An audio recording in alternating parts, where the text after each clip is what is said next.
Alternative Dig Talk. Real issues, real talk.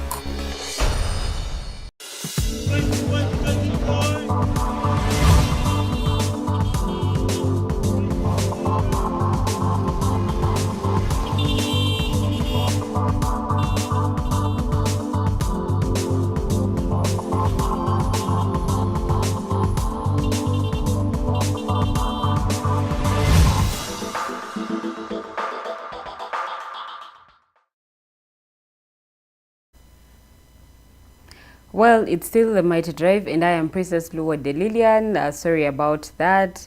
Obo yao ebintu ngebe bituukawo mu ngeri emu endala because tukozesa byuma bya muzungu naye tukyagenda maaso. It's the Mighty Drive. Tukyali ne mwami Mwesige Joram Chenjojo. He's a Libertarian, atengera administrative officer at Action for Liberty and Economic Development. Tutambula fena okutuka kusawa nyeza machagolo naku olwaleero we tuviiriddeko tubadde twogera ku nsonga za buli bwanguzi naye omulamwa gwaffe ogw'olunaku olwaleero tutunuulira obuli bw'enguzi buno bwina impact ki ku bwekituuka ku byenfuna byaffe eby'eggwanga, the impact of corruption onto our economy, etukosebwa tutya oba oliawo mwe bannayuganda twetaaga okuba nga tutegeera ensonga eno nti abamu mukibuusa amaaso nti obuli bw'enguzi buyina engeri gye bukosaamu ebyenfuna byaffe, but we are here okulaba nti tukubuulira butya bwe tukosebwa nga eggwanga bwe kituuka ku nsonga zino ez'obuli bw'enguzi. Ssente nyingi oba oliawo IGG ze yatugamba nti zibulira mu buli bw'enguzi newankubadde mu kunoonyereza kwe kulina engeri gye kumutwala nga kumuliidinga ku State House, ate nga President yavaayo n'agamba nti abantu bange munnayi baleke bwe baba nga batwala ne bainvestinga mu ggwanga lyabwe ate wali badde tebakwatako. IGG proposinga n'enkola eya lifestyle audit naye omukulembeze gwanga n'avaayo n'abaako engeri gyakiyimirizaamu mu ngeri emu oba endala. No, bw'oba okola lifestyle audit bano baleke tobakwatako, bw'oba okola lifestyle audit ate bano bo balekere ddala tobasongamu yadde olunwe. So it's about corruption, and yes, we believe kati bannayuganda bazuukuse, but the question is bannayuganda ensonga eno ya corruption bagimanyi bugiyingira munda, the depths of it. That is why we are here ate okusobola okulaba nti twongera okugikulambikira naawe ogitegere bulungi nnyo. How are we affected by the vice of corruption in the country? How is the economy of the country affected by the vice of corruption? We are live on our Facebook pages, that is the Alternative Uganda and TikTok TV, and also our YouTube channel, the Alternative Uganda. So please subscribe and drop in your comments. I'll be reading them before we come to the end of the show. I want to go back to Mr. Joram to please tell us more of how this corruption is affecting our country. But before that, it's okay today katono nnyo ku March to Parliament. The cause is, over the hashtag was March to Parliament. Yes. The message on the placards has Speaker must resign. And that is where the confusion comes in. We are seeing March to Parliament, and then the message portrayed on the placards has Speaker must resign. What does this communicate? The most constant thing is corruption. Yes. You should not tell me how I should reach the solution of fighting. So abavayo nawulira abakulembeze abamu abali b'enguzi abamu bagamba nti lwaki timuyita mu mikowa amatuufu. Why don't you use the right channels? There is no right channel when you are fighting evil. Minister w'ensonga z'abavubuka n'abaana balambaga no, yagamba nti ensonga eno twalibadde tusinkana omukulembeze gw'eggwanga Kololo abavubuka ne bapowaringa out. Kankugambe kiri bwe kiti abo abasajja n'amateeka gaabwe ekisooka tutugakkiririzaamu. So bwongamba mpite mu makubo agoyagala mpitiremu, lwaki gwe tugakozesa? Bangamba nkozesa amateeka, lwaki bwe amateeka tebagakozesa? Oba amateeka gasobola kuprovidinga solution. Lilian, osobola fumba otya emmere n'ogamba nti ewomanyi ogwe n'ogenda n'olya mu hoteri buli lunaku. Ekitegeeza emmere gy'ofumbye eba tewooma. Benji wadde bawoomeddwa. Nanti tosobola kugamba gwe emmere ogifumba buli lunaku togirya ogiwa abalala n'ogamba nti ewooma. Nedda. Kati tosobola kunkuba olw'ino n'ogamba nti kaaba bw'oti. Oba tokaaba sirika. Okitegeera? So those people who are corrupt, they don't have a moral authority to advise us how we should fight corruption. Okitegeera? Okay. And they don't have to comment what we are doing, because if literally the government gets its power from people, they should leave people to guide the government. Okitegeera? When people say the government is corrupt, people then have freedom and rights to whatever to fight the government which is corrupt. Yes. There are some demands that I read. There's Bagamati, there are 7 demands of the people abali mu nsonga ya march to parliament. Yes, okay, Gamba, resignation of Anita Among as the Speaker of Uganda's Parliament. Second, resignation of the 4 backbench commissioners. Reducing the number of members of parliament, and number 4, the members of parliament involved in any corruption scandal should resign as investigation goes on. Auditing the lifestyle of the members of parliament and publicizing it. Cutting salaries and allowances of all members of parliament to 3 million Ugandan shillings. And allowing Ugandans to continuously exercise their democratic right to peacefully assemble without blockage. Yes, everyone mbikiriza. Actually, as a libertarian, I believe in a limited government. In a limited government, I mean the size should be small and the power of the parliament or government should be limited. It should not cut across a certain boundary. As a free marketer or libertarian, we believe government has some limited roles. And the money the government takes from people should be limited. And that's why people like, the demand like that is looking at paying a certain amount of MPs. MPs are stealing right now using the law. You cannot pay MP that all money, and yet their work is not very important than compared to a teacher or a nurse. That is too much money. The role of a member of parliament, do you know the councillors, village LC3 councillors are paid sitting allowance, but the work they do in the villages is more important. And those members of parliament, they are custodian of the law, and they are talking about justice. They are talking about social justice or economic justice. Why are they paid more high than the other leaders? Their salary is far. Actually, if you divide the salary of MP, one man, with the sitting allowance paid by, you will get 1 million of them. You can imagine such a scenario. People who are telling you to drink water, but for them they are drinking wine. So those proposals are very fundamental. We need to reduce the size of parliament. It is too big. Actually, for me, I was proposing around 36 MPs. I was proposing the salary around 5 million. And that seriously. That means the number of districts has yes, to we don't need the districts, many of them. 100 or 146. 46. We don't need them. I think the Electoral Commission projected by 2026. No, that is madness, and that is the kind of stupid politics that we don't need. Some people say that the march to parliament was influenced by what happened in Kenya. So what? Do we have corruption in Uganda? First of all, ask them, do we have corruption in Uganda? I used the phone because I saw it, someone using it. I live a certain life because I copied it from some people, maybe my parents, maybe my villagers, my village mates. So, looking at Kenya doing the right thing, it does not stop me from copying it. And Ugandans wanted to prove a point that, oh, we can also do yes, it is fine then. But that is not the case. The case is Uganda leaders like Anita Among are corrupt. And the whole parliament actually cannot speak up to Anita Among. They fear her. Whenever you can see how timid the member of parliament, how shaky they are when they are speaking to Anita Among. They cannot look into her eye and say, There are very few, like recently, there was one who said, there is an MP who said, Anita Among and Speaker and Deputy Speaker, you are corrupt and you are implicated. You must actually account for what you are doing in Parliament. You mean Honorable Leone?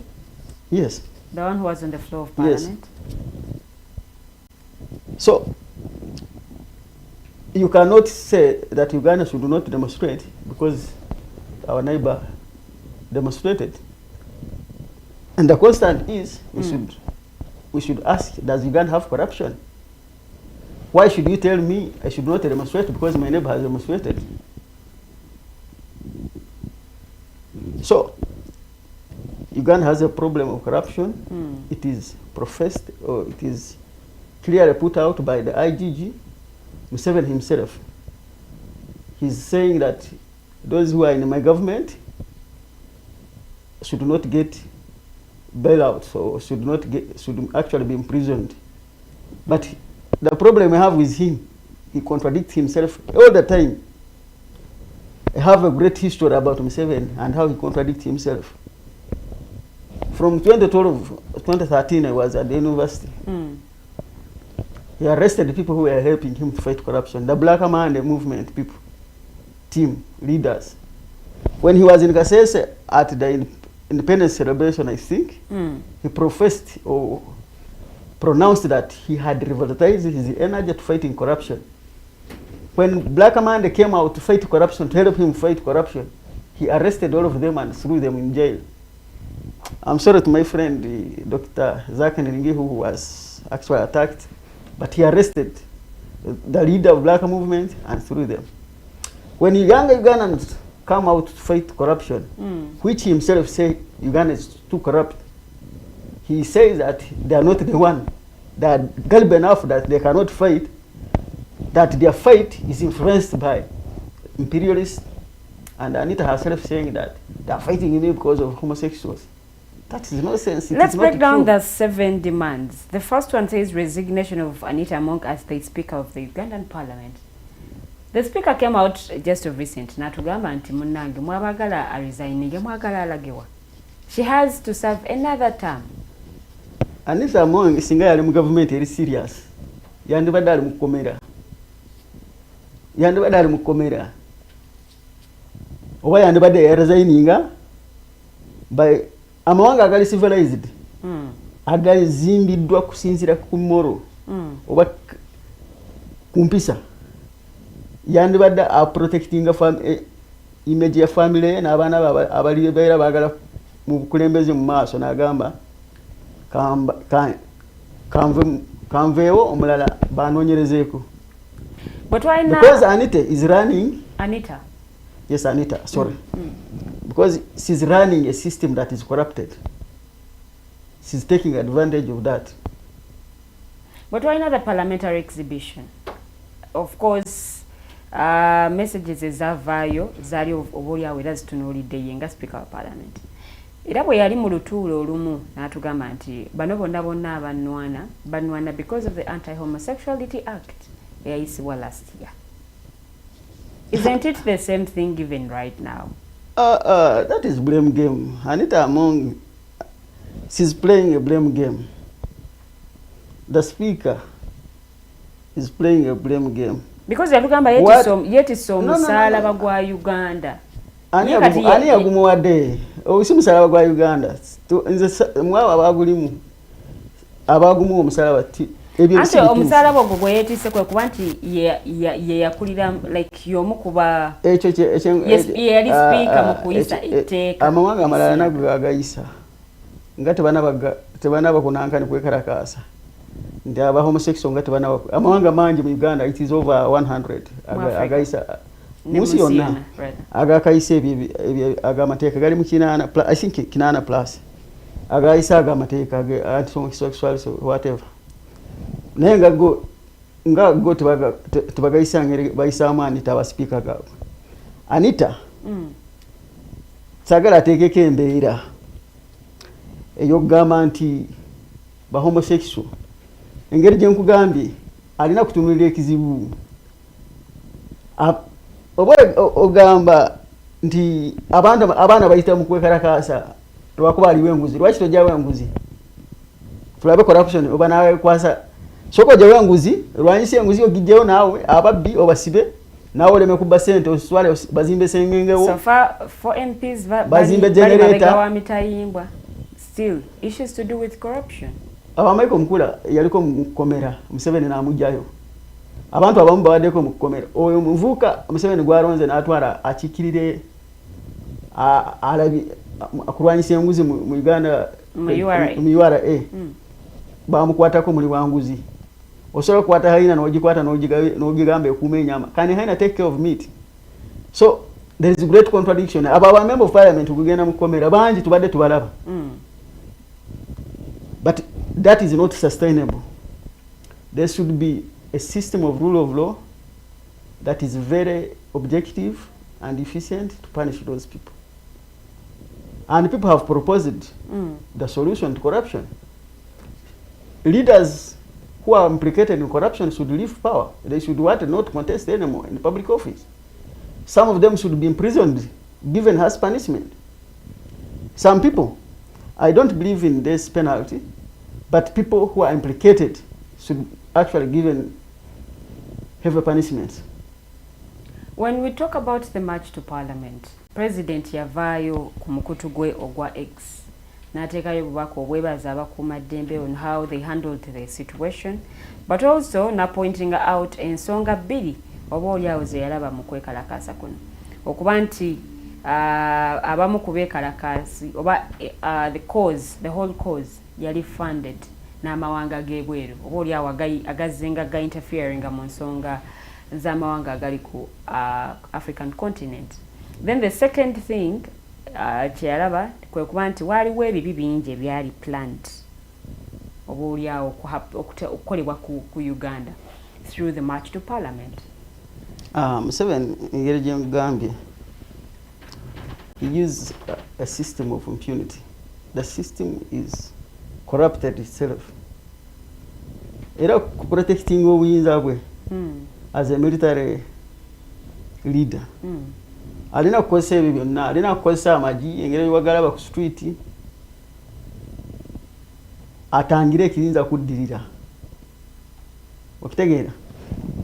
Ebyo yalina kukola. Ngambe he is hiding behind the imperialists, the homosexuals, to play his game. But he is much aware of corruption, and he's much aware the effect and the impact of corruption.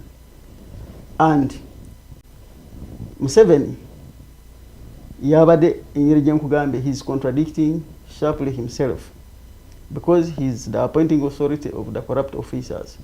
Corruption is Civiram State House. And by the way, corruption is a bloodline of NRM government. But in its 10-point program, it's point number 7. And he filed. Elimination of corruption. He's filed and he's corrupt himself. Mr. Museveni is corrupt himself. Because if you look at how he has been telling Ugandan since he captured power, I will resign.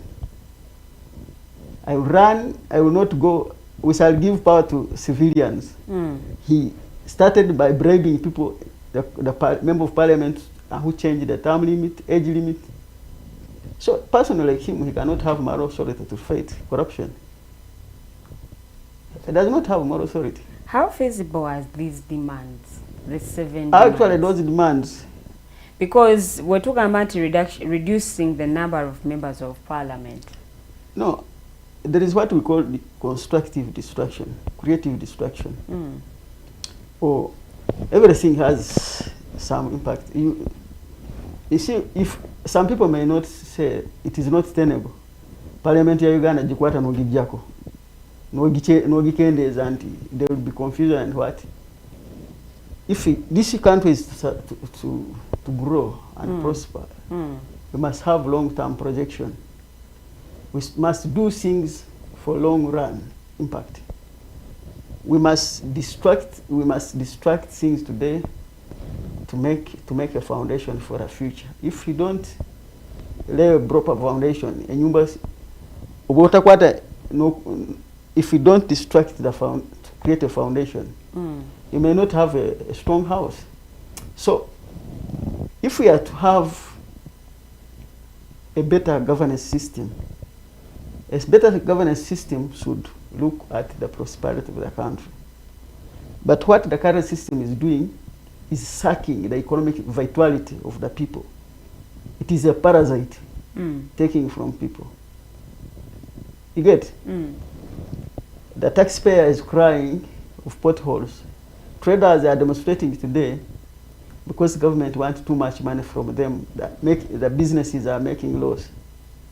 So the government is looked at a disadvantage to the country in terms of abusing economic freedom, in terms of abusing civil rights. So you cannot talk about parliament or the size of parliament as important. It is an economic outflow. It does not add any value to the economy. Honorable Muhammad Nsereko bwe yali ku floor ya parliament yagamba nti accusing parliament of corruption as a whole si kirungi. But if there are certain individuals bemugamba nti okay, now this one and this one and this one are involved in corruption scandals, you should go for those ones. Or you should go for your area MP if you believe they've not done what they are supposed to do as the person that is representing you in parliament, and not coming for the whole parliament as a whole. Do you agree with him? Muhammad Nsereko talina kya kugamba abana Uganda how they should behave. Ye nga Muhammad Nsereko lwaki ku parliament akola ki? Lwaki enguzi tagirwanyisa? Era kworu namulaba abalata. Because yagamba nti mujjira abantu abamu nga tebabaddeeko na mu scandals zonna za corruption. Ye nga Muhammad Nsereko first of all a member of parliament. Kustandie ku fighting corruption ali rudawa. Muhammad Nsereko muyaye abadde ali enguzi agula obululu mu Kampala tumumanyi. Personally, I studied from here. Calling a member of parliament Muyai. Ekyonza kyogedde. Abadde agula obululu. It is professed, it is known. Abana Uganda tolina engeri gy'osobola kubagamba mukole how they should behave. He does not have a right. Parliament, oba bamaze gironda, buli member of parliament yenna abeera mubaka w'omuna Uganda yenna. Etteeka buli mubaka lyayise lyafekitinga buli munnansi. Nakaseke olutamaguzi oba bamulonze. N'agenda n'ayisa etteeka mu parliament nange w'ekyenjojo likola ki? Linkwatako. It affects my life. So why do you stop me from going where the laws are passed and then tell me to go to Nakaseke where Tamaguzi or where? Actually, most of our leaders do not stay in our villages. You can take months without seeing them. You get it? So I don't need to go to their private places. They don't have offices. I should not go and disturb the life of their families. Those members of parliament have families. Families have members who are not corrupt. You get it? They have children who are actually below 18 who do not understand what is going on. I should not take away their freedom with demonstration. I know where the MP is. I know actually the institution that has passed laws that are stealing the economy and stealing Ugandans. So that you cannot tell me where to go when actually I have a right to go where I want, provided I don't violate the freedom of others. So Ugandans have a right to demonstrate the way how they want. You get it? And people who are actually trying to tell us to behave in a certain way, most of them don't have moral authority. They are victims of the circumstance. They have corrupted themselves. They have failed on their responsibility. These are the overseers of Uganda's economy, overseers of the law themselves. But they have failed. But they are telling us to behave in a certain way as far as fighting them is concerned. You see, for us we are trying to tell them that you are thieves. But they are telling us, don't tell me in public. go and tell me, come and tell me privately. You see, that is nonsensical. It does not bear any sense. Okay, now let's talk about the impact of corruption onto our economy. Yeah. For some Ugandans, when it comes to corruption, but tebamanyi impact yacho, ba consequences zacho onto our economy. Break it down for that Ugandan. Corruption, kitegeeza ebinye ebiri mu kkubo ebyolaba. Then broken infrastructure. Corruption kitegeeza abakyala abafa bazaala mu malwaliro lwakuba tiwali sente abayaaye bazibbye abamuyita abakulembeze bazibbye. Olaba budget ya health losing 1.1 I see around 140 something billions Uganda shillings abayaaye bazibbi abasajja bazibbi. Education loses 90 billions. Corruption. Ekitegeeza amasomero olaba abaana basomera wansi w'emiti abasomesa tebasasulibwa mu budde oba basasulibwa obusente butono abasajja besasudde millions of money. Corruption kitegeeza poor education. Corruption kitegeeza poor infrastructure in terms of roads, in terms of school buildings. Corruption kitegeeza obwavu. Obo ogenze kutandikawo business. Abasajja ne basooka kusabayo sente zotalina ezotamanyi mu system. Ogenda kusooka ogenda ozinoonye business ye egenda kubeera delayed. Ekitegeeza okukora olunaku togenda mufo ky'okukola osasule landlord togenda kukola. Business yo tegenda kukola omwana wo togenda mutwala ku ssomero. Ekitegeeza you are becoming prosperous oba ekkubo lyo erigenda mu bugaga baba balikoze eki balitaddemu blockade. So corruption, it is an impediment to wealth creation and prosperity because a lot of bureaucracy stops people from trading, from importing and exporting. Sente ziwandi bado okozesa kula investment oziwa benguzi. Ezo investment obo gikoze ebera na cumulative impact. Indirectly and directly it affects the economy in a way that obokola investment producing more wealth. When you produce more wealth, you're creating employment for other people because of increased production.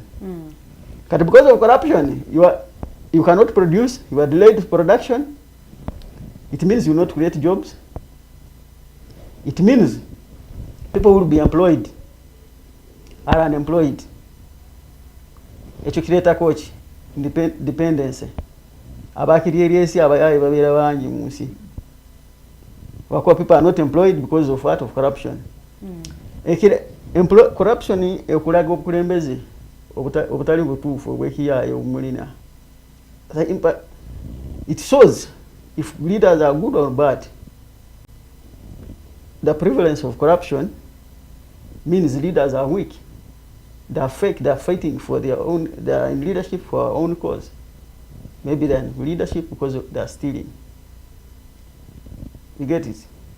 So, ebyenjigiriza ebyolaba ebibi, especially ebiri public.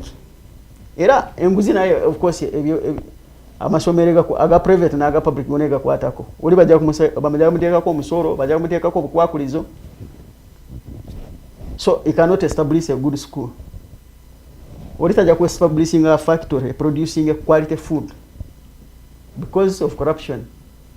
Ori katugeze kanko scenario. Obo ya graftanika factory. Producing a mere packed food of high quality. Kati obolaba nti bali bakutadeko omusoro mungi bayisiza amateeka ag'ekiyaayi. Nogenda na wali physically n'abayaayi abali mu system nabo ne bakuteekako enguzi. Ekintu ekiwande wadde owa value oteekamu ekirungo ekituufu ekyo customer kyalina okulya ekirungo ekyo kikendeeza so that nawe ofunemu ki profit. Kati awo customer agenda kulwala kansa yeeyongere eggwanga libeere sick.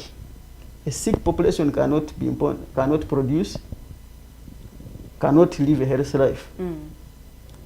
So that is the challenge, and corruption ultimately egenda kuletawo crisis, olutalo egenda kuletawo olutalo lw'okulwanira ebyenfuna, abantu baagala nabo bajje balyeko, oba na political crisis, abantu balwane nga Kenya engeri gy'olaba tiyagaasi yekkaaba, olaba Museveni akuba abaana tiyagaasi ku street.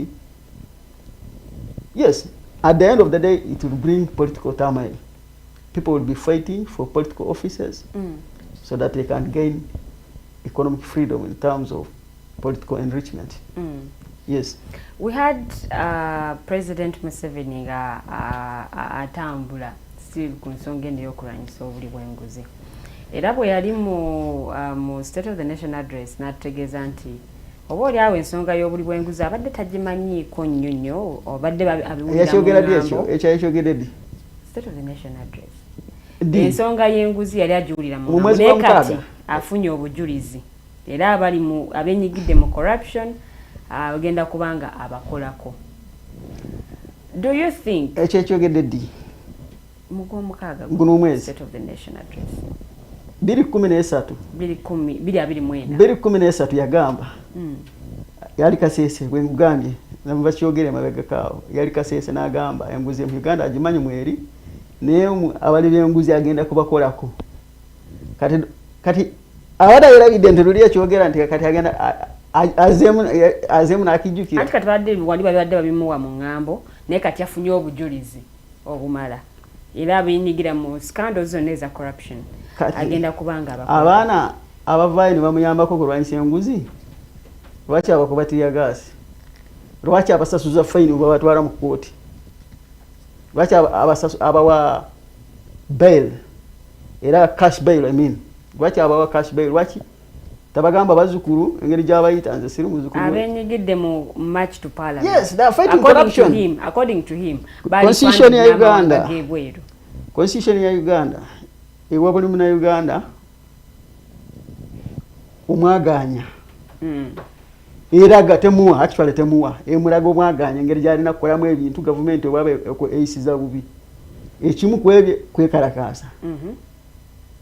Okitegedde oba kwekalakaasa engeri gy'oyagala. But he had warned them earlier. They will be playing with fire. Mugenda kutataaganya emirimu gy'abanna Kampala abakera mu maaso okuyiiya. Mugenda abekalakaasa abakalakaasa bawo omusolo, abakalakaasa bawo omusolo tebawa. Baguwa. Abekalakaasa bagenzeeko mu dduuka y'omuntu yenna. No. Abakwatibwa baaliwo. Bali ku makubo nga batambula nga bawanise ebipande ebiri. Bali balwana bakuba amayinja bakola ki? Bali bagenda mu parliament kubulira omuliro enguzi Anita n'ababaka timuli bayaye mu basente za Uganda. For the 38 years NRM jebadde mu buyinza, do you think obuli bw'enguzi buno busobola okubeera eliminated in Uganda? Obuli bw'enguzi abagenda kumalawo babo abantu abali mu civil society abanadini sebakiriza nnyo nabo ndaba bali enguzi bakobana na Mwami Museveni abamu ne bawuta amasavu bali mu nva z'abana Uganda bazibba abanadini. Corruption tugenda girwanyisa tusomesa abantu kwebereramu, balina kwebereramu, balina kumanya eggwanga lyabwe, balina kumanya nti Uganda is they have a stake on Uganda's economy, and what they produce as themselves belongs to them as individuals and not to government. They should know that government has nothing but what they take, what government take from them, and the government must account for each penny that is taken from Uganda. So education and civil awareness egenda kubeera ya mugaso nnyo kuyigiriza buli omu mu Uganda nti government terina kuyimirira mu kkubo ly'obulamu bwo n'enkulaakulana y'eggwanga lyo naawe. So tulina kuteekako amateeka amakakali, gavumenti ebeere weerina okubeera ekola emirimu gyerina kukola naye si kwekwata egabira sente z'omuwa omusolo. Era punishment ezituteeka mu ago amateeka zirina kubeera very very stringent. zirina kubeera very harsh to the people who are stealing Uganda's money. Ekitase ekiriwo kyakuba nti ebyobugagga byabo bonna abenyigidde mu buli bw'enguzi bitwalibwa. Yeah, but that is very fine. But the issue is the will. N'amateeka will and amateeka agaliwo gokati ebyo bintu sawa ntibisomeka. They are not tenable. The laws are not objective enough. If they are objective enough, those in power, the victims themselves, they cannot effect them. They cannot implement the result of such law case. I mean, in case if someone is got, you've seen ababba sente za gavi za global fund abamu babasibako abakulembeze be babajja makomera. Omuyaye wano ayabba sente ne bamukwata juzi bamuwadde ekifo akulire investigating a URA. Okutegeera nti he was appointed to take care of corruption in URA something. So the leaders themselves don't have moral authority to fight corruption. They are corrupt themselves. We have the anti-corruption court, Twina State Anti-Corruption Unit. One would wonder, is there something oboolyawo ekibulamu when it comes to the fight against corruption? Because otubanga amateeka tugalina. Tulina kooti abakulu bano basobola okusimbibwa. Kooti ewozesa abalyake n'abakenuzi weeri. State Anti-Corruption Unit yateekebwawo of course still ku nsonga y'emu ya buli bwanguzi. Is there something oboolyawo ekibulamu when it comes to fighting corruption? Ekibulamu bannayuganda kwebeereramu ne bakwata obuyinza bwabwe babajjako ne babuteeka mu bo. But now Ugandans have embraced social media. Yes, that it is very important. Every revolution bwetu bwetandika sigama nti bagenda kuvaayo bajja ku street buli lunaku oba one time they will go there, but what they are doing right now, be it on social media, is very important. Social media is a very important tool to mobilizing Ugandans towards knowledge and the cause about fighting corruption and injustices. Ezo koti zogamba tizirina wa makuru ze zimwe zikwata abaana abakozesa constitutional right kwekarakasa ne bazibasula mu makomera. Koti ezikwasa ababbi ne zibasula mu makomera aliyo abantu abali above zikwata ne zibajja mu makomera. And then you have the office of the IGG. Ekinye nkugamba IGG bwakola recommendation, they are not effected. They are not effected. They are not implemented. Okay. Because as I told you, the ultimate is, or the ekifananya ekiri wano ekitumanyi over the reality, the whole system is corrupted. And every leader is prone to corruption. Most of them. You get? Yes, that is the challenge we have. And that's why I'm telling you, Abana-Uganda, balina kuvaayo. Nibamanya, eddembe lyabwe ku nsi eno eyo bawangaliramu. Era they should assert themselves and defend their freedom. They should not allow government to steal from them using the law. Government ekozesa amateeka nga procurement. Billions of money are stolen through procurement process. Okutegeera, Ugandans must define and actually only accept government to play its role. Government bw'ogikiriza nnyo okukola emirimu emingi mu bulamu bwo, ekitegeeza naawe egenda kuteekako olugezigezi lungi na sente zo egenda kubba nyingi, egenda twala nyingi. So the role of government, Abana-Uganda bana bakitegeera oba abantu bonna mu Africa oba mu nsi yonna. Government tulina giwa omulimu mungi omutono. Era omulimu gwaye tulina gukola ki? Defining abantu balina kusigaza eddembe lyabwe. Okimanyi abantu lwaki Abamerika balina emundu abamu. Era nina omumereka mukwano gange yangamba nze gavumenti kunzijako emundu yange kitegeeza eba eyagala kunfuga eyagala ejentu enkoleki endeeteko olugezigezi kati society ezimu ezarecognizing eddembe lyabwe abantu abamu bagamba I have to protect myself okitegeera kati society ezimu zirina eddembe omuntu engeri gavumenti tesobola kuvaayo nembulinga bweti omuntu omunansi kituufu the excesses the happening the society that recognizes the citizens and he's accorded his due respect. His freedom is recognized, his rights are recognized. So as long as people do not recognize that they are important in the society and they should give government its due role. Remember, the government always in Yabagamba, there are 3 fundamental roles. Era government emirimu tunagigirekera gikole. Lwakuba nganza omuntu sola gikola oba ngafa abantu tusola gikola. Sometimes I listen to Canon Dr. Kizza Besigye. He says government should only do the role, or should have the role, or should do only that projects which people individually cannot do. Government should leave the role which people individually can do themselves to do it. So government should have 3 roles, fundamental roles.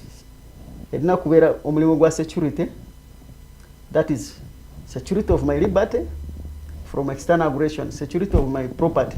If I have my phone, it should be mine, someone should not take it from me. And then the second role, as I always say, it should be justice. Justice through court of law and judiciary. That is the second role. In case if I have my property and someone has aggressed on it or has interfered with my freedom, government should be there as an arbitrator to provide equal ground, to provide justice, to restore the same scenario that. Then the other one is defense. That defense through the army from external aggression. Those could be. But government of Tujigamba and Tulichimwe Jeki Ingiremu. We are inviting government into our lives, into oppressing us, which is not good. And when Obutugamba government etuyambe, kitegeeza kati nganze singamba andi mwavu ngeri gyendi. Ningamba government etuyambe, erina genda neraba omugagga, alina sente ze, nemubbako sente ze nejje etandike kuyamba nsi. Mbangi tumye bbe. Nze atalina nkole ki nfunemu. That is injustice. It is against economic freedom. I cannot send a government to get money from someone and then give it to me. Buli omu kunsi alina obuvunanyizibwa bwe kwekolerera n'okuwangala obulamu bwe engeri gy'ayagala. Si kutuma government egenda ekwata abagagge babbeko sente zaabwe ezigabira abaafu. That is the genesis of the world crisis you see. Abantu abamu bakozesa olukujjukuju ne batuma government egenda ebbya abantu abalala ewa abantu abalala. Kati abantu abamu beekyawa ne bagamba nedda government osobola kubba sente zaffe n'ogenda ozigabira abantu abalala. Ne batandika ne balwana. Abatalibaani oba abaterrorist bo tebabeera n'amaanyi, babeera banafu. Abalaba government tebagisobola bagamba tugenda kuyiyayo akakolyo kamu. Aga tujja kukuba waluma. Gwe tukuba tukole kyonna ky'oyagala. Kuba waluma. So abantu abagagga bo bayinza gamba tujja kulwana na government naye tugenda kuyiyayo abaana. Okitegeera sente zaabwe ozibba ozikola ki? So the result of corruption is a world crisis. Gamba political crisis, economic crisis and social crisis. Gamba abanadini sewo munadini twali tubatya tuloboza bantu b'amaanyi naye sewo beekwatakwata n'abakulembeze ne babba sente z'omunaku abadini abafuna sente ababishopu baani abafuna sente ku motoka z'omusolo buli lunaku tubasasula sente mu church bawa sente nyingi kiweebwayo bakitwala tens tatais ezo zonna bazirina naye se bakugamba n'eno azaagala azijja ate tibali serious. According to you, was the march to parliament a success? a march to parliament was a success. It depends where you stand. To me, first of all, it was a global exposure of how our leaders are misleaders, how our leaders are corrupt.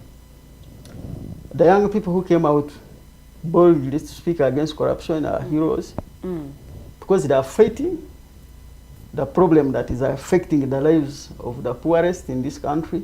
Okay. They are fighting for the restoration of better governance system. They are fighting for the restoration of rule of law. They are fighting for a country where Ugandans live without threat of corruption, without threat of policemen stopping them when moving on the road. When you got caught, you are not thrown in jail because you have not corrupted your what? The magistrate. Yes. Okay. To our viewer, Frederick Sewankambo, thank you so much for watching. He says he's streaming from Chadondo East constituency.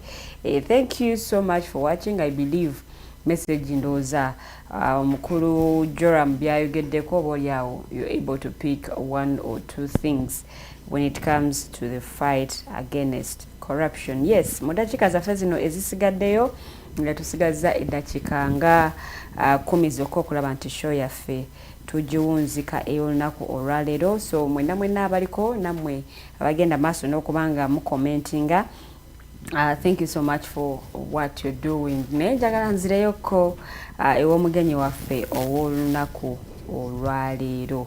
With all this that is happening in the country, what's headed for Uganda now? If this vice is not eliminated, what's headed for Uganda? What I see is there are three scenarios. One, Ugandans who have sound mind will continue to push, will continue to fight against this vice, because Ugandans cannot keep quiet when their freedom is taken away, their rights is being violated. The other one is corruption will continue actually hurting the economy.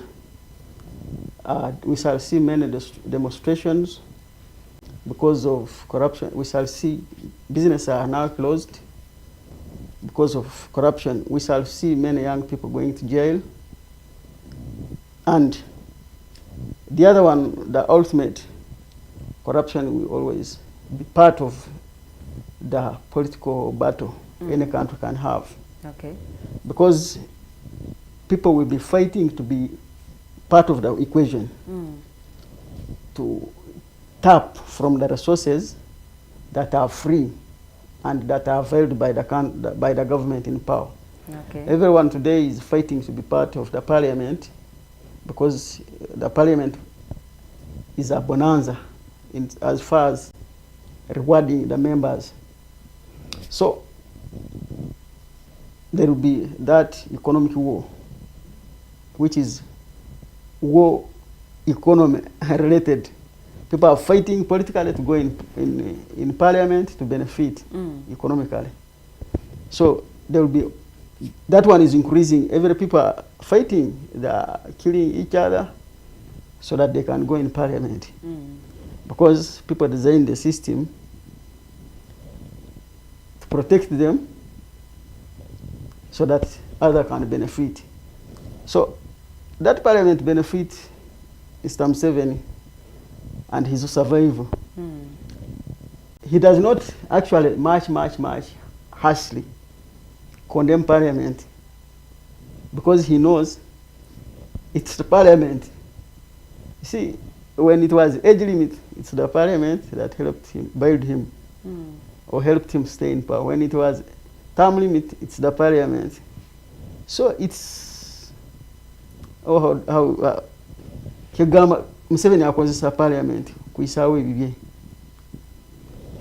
chovola wana district tubadde twogerako zeeyongera obungi. Museveni bw'alaba aliyo omuntu wamuwagira wali obwanajja mu parliament agenda muyamba agamba katukateekeyo. Ebyalo byonna bifudde district, abifudde municipalities. Okitegeera? Agamba wanu Kyenjojo North aliyeto mu Butime yanyiga n'onu ate stamu endako ayinza kumuwangula ate bona bantu bange kambawe constituency endala aliyoka najja mu parliament. So it is a gambling and also desire for personal gain and staying in power for a long time. Oyina oyogedde n'ogamba nti President Museveni akozesa parliament okuyisaawo ebibi, and in this parliament we have opposition representatives. Have they done what they are supposed to do, or have they done ekyo bannayuganda kye babasuubiremu okubanga bakola? I cannot say they have done much, but literally we should appreciate them, because tulina ku appreciating ekisooka system eyebakoleramu. System eyebakoleramu eri deadly, ekutta, ekuwa enguzi oba oganye oba ogiridde oba na military might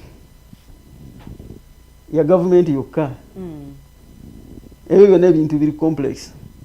Kati abasajja abavaayo nze kyobola, sometimes I want to I'm someone who want to talk even when I know I may get problem, so long as it is out of my my freedom, I want to speak about it. So the Ugandan opposition are trying. There are some individuals who are trying their best. Some people are saying Joel Senyonyi stole money. I have to wait to condemn him on that, and I don't believe he has stolen until he is proven guilty. Yes, but Joel Senyonyi has been one of the standing. At least he comes out to speak and represent Uganda. What is not going well. And people like Semu Uganda, there are few people I trust. I like him. And they are doing some work. But the environment they are operating in is dominated with corruption, hostility, and bad governance. So you cannot blame them very much. As human beings, we are aware that anyone can be tempted. But for those who stand to fight injustices orchestrated to Ugandan by the NRM government should be appreciated, and I do appreciate a few who are standing with Ugandans. Yes. Okay. In these remaining minutes, what are your closing remarks, especially to the government and then to the Ugandans now who have come out to take akazito ku government when it comes to issues of corruption? Yeah, Ugandans who are fighting corruption must realize the system they need to employ. The system they should opt for should be that which empower them. And actually, should be the system that disempower the government. The government should not be allowed to take much of our freedom, to take much of our rights away from us. Ugandans should actually try to look at a government that is limited in size and power. They should fight to push the government away from us, from the lives and freedom of the people. Okay. Because, as I said, the more you bring government into your business, the more you're going to lose. So, government must be limited enough so that it should know its boundary, it should know what its role is. And these, the young people and the Ugandans who are fighting corruption, it is their responsibility. And I'm imploring everyone in opposition,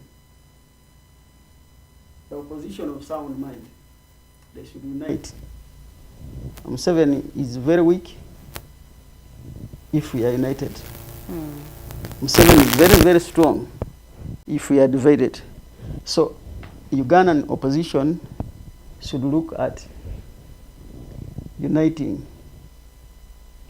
And one gentleman said, everyone is trying to show that he's fighting for the betterment of this country. But why don't you come out to fight as a team? If at all you don't know that, if at all you are not fighting for personal interest. So opposition, if it is not, if at all we are not fighting for our personal interest, why don't we unite? That is a big question, moral question. If at all we are concerned about the future of this country, not our personal gain, let's unite. Okay. Let's come and fight together. And for the government, it should actually find a way of letting Ugandans live their lives how they want it. Should recognize that Ugandans are the bosses of the people in power. If they don't exist, the government will not exist. Because the government exists because of what Ugandans are doing. And they should know that the government cannot exist for very long, for all the time. It will at one time go away, and actually it may go away in a bad way. So, to protect yourself when you are working in government, make sure you work for people, and you should know that people are your boss, and you should look at that. Okay, thank you so much, Mr. Joram. I think tetugenda kusobola kubanga tusookawo wano, but to our viewers who have been online, thank you so much for watching. Ababadde ku Facebook n'abatulabidde ku YouTube, thank you so much for watching. Njagala okubategeeza nti ku ssaawa ya kawungeezi temusobwa voltage, tujja kusobola okubanga ate twongera okuttaanya bwe tutasobodde okubanga tumaliza olunaku olwaleero. Nze Mwesige Eddembe Lya, eno yebadde Mighty Drive. To the team that we've worked with, Ali on camera and Jeremiah Mchibi in the control room, thank you so much olw'omulimu gw'omukozi ogw'ettendo. To our guest of the day, thank you for sparing time, and thank you for keeping time and articulating issues ezigenda maaso mu ggwanga. Have yourselves a wonderful day. Good morning.